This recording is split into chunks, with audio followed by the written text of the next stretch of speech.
Umat Tuhan yang terkasih dalam Yesus Kristus, Salam. Jumpa lagi pada malam ini 31 Januari 2022. Kita sudah menerima malam pemberian Tuhan. Karena itu sebelum beristirahat, baiklah kita ada di hadirat Tuhan untuk menyatakan syukur kepada Tuhan. Dan kita sadar benar kita sedang hidup dalam satu dunia yang penuh dengan banyak cobaan dan tantangan. Karena itu kita mesti berjaga-jaga. Kita nyanyikan pujian zaman sekarang berjagalah.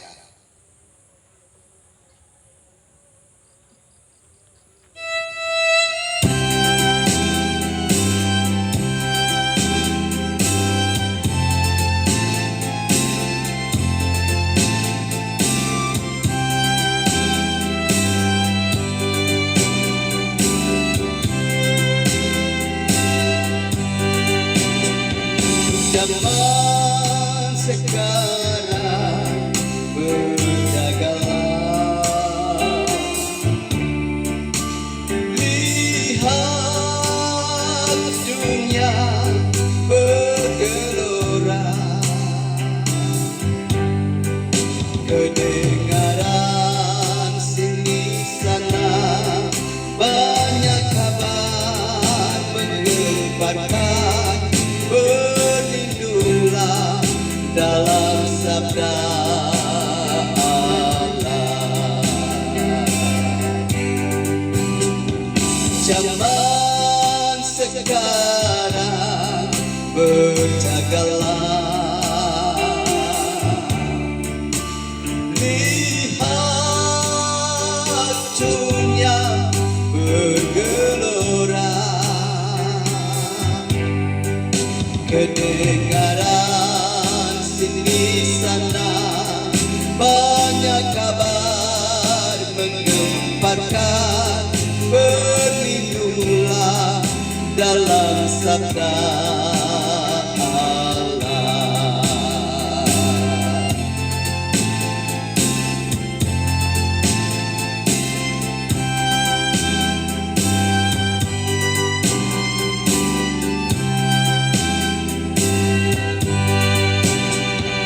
Zaman sekarang berjagalah,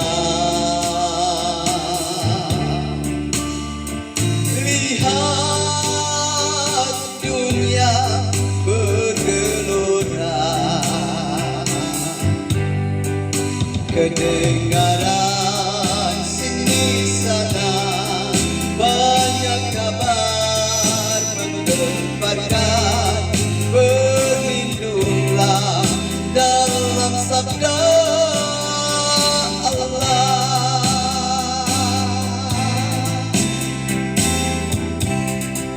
Berlindunglah dalam sabda Allah.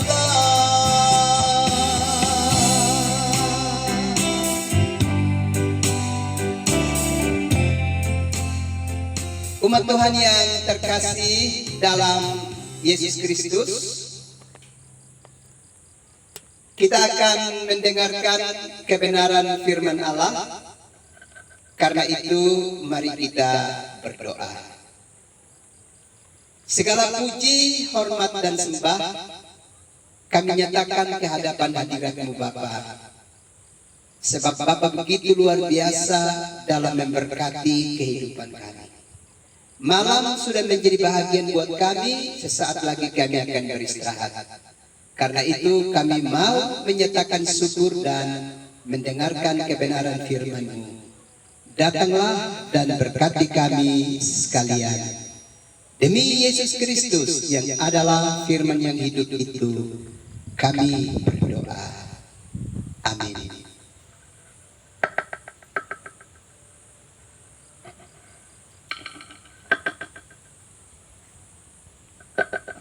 Umat Tuhan yang terkasih dalam Yesus Kristus, kita mendengarkan kebenaran firman Allah dalam pertama Samuel pasal 3 ayatnya yang ke-13 dan ayatnya yang ke-14.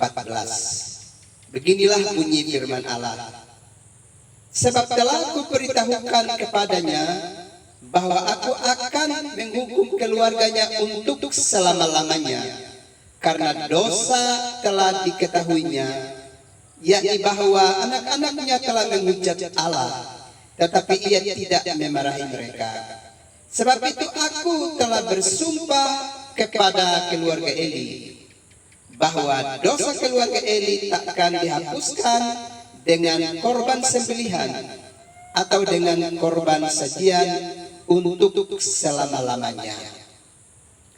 Umat Tuhan yang terkasih di dalam Yesus Kristus, kalau kita perhatikan bagian kitab suci ini, kita tahu bahwa Hana dalam pergumulannya untuk mendapatkan keturunan, Tuhan telah memberkati dia sehingga lahirlah seorang putra terkasih yang bernama Samuel.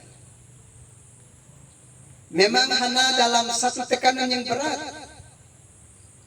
karena istri kedua dari Elkana, yakni Penina, pada setiap saat mengolok Hana karena dia mandul dan tidak bisa dapat memberi keturunan bagi Elkana.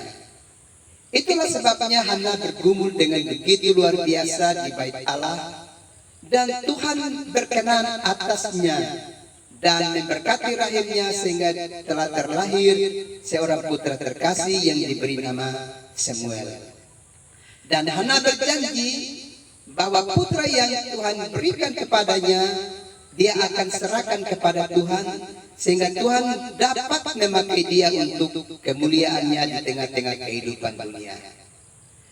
Karena itu, setelah Samuel lahir, dalam beberapa waktu kemudian Hana mengantarkannya dan menyerahkannya kepada Imam Eli, supaya melalui Imam Eli anak itu akan terus diberkati, bertumbuh menjadi satu pribadi yang dewasa dalam iman kepada Tuhan.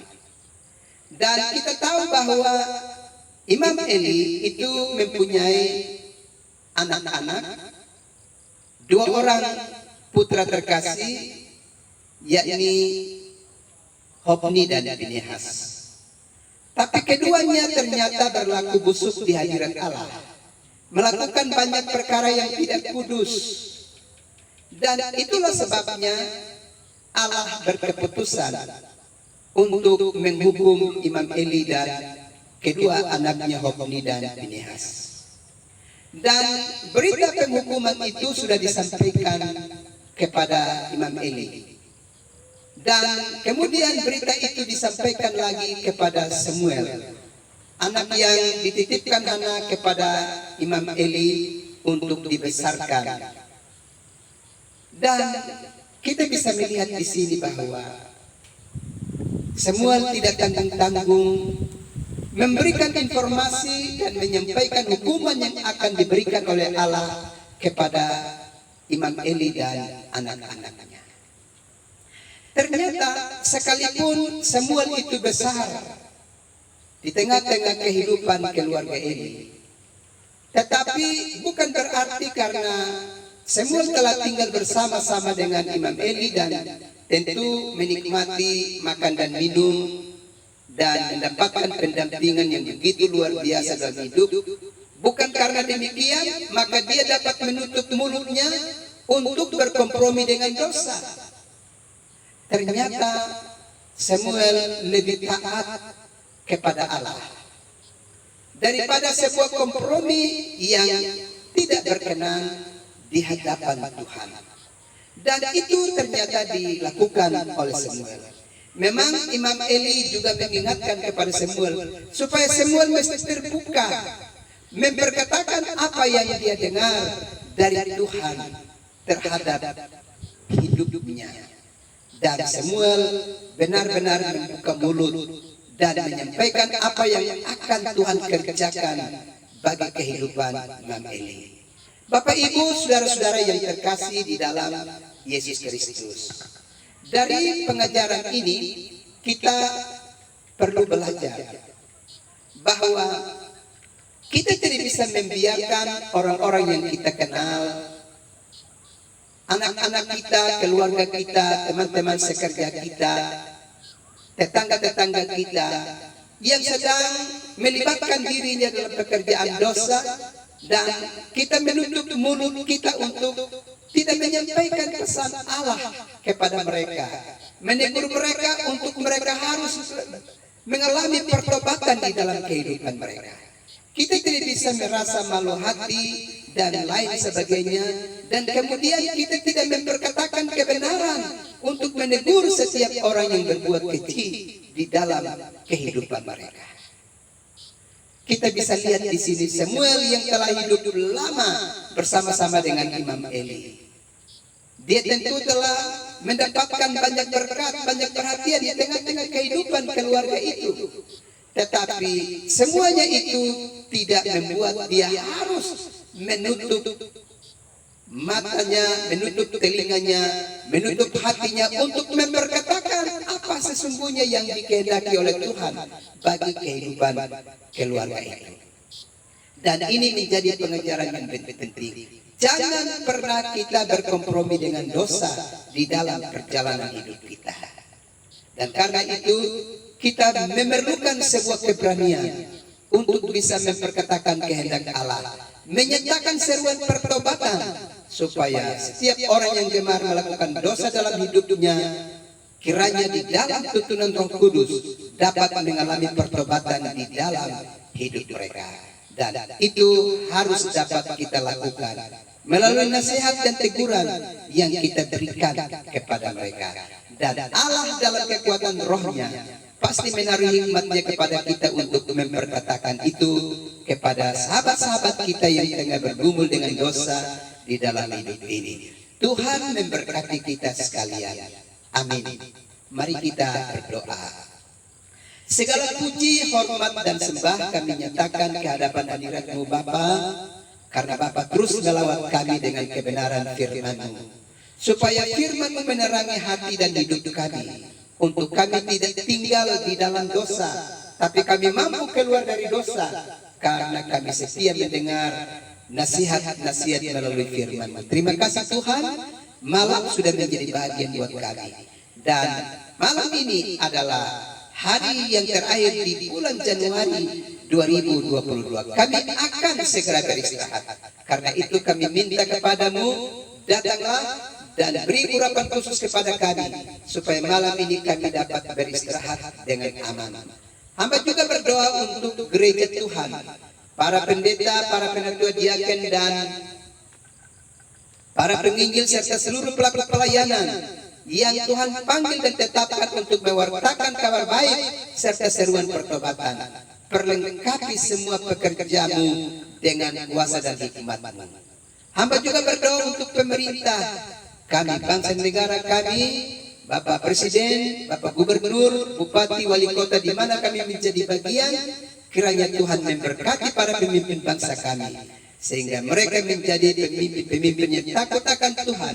Dan kepada semua kami sebagai rakyat, beri bagi kami hikmat untuk kami saling menghormati satu dengan yang lainnya. Terima kasih Bapa, ini doa kami, ini sembah kami. Demi Yesus Kristus yang adalah Tuhan dan Juru Selamat bagi hidup kami, padamu kami berdoa dan mengucap syukur. Amin.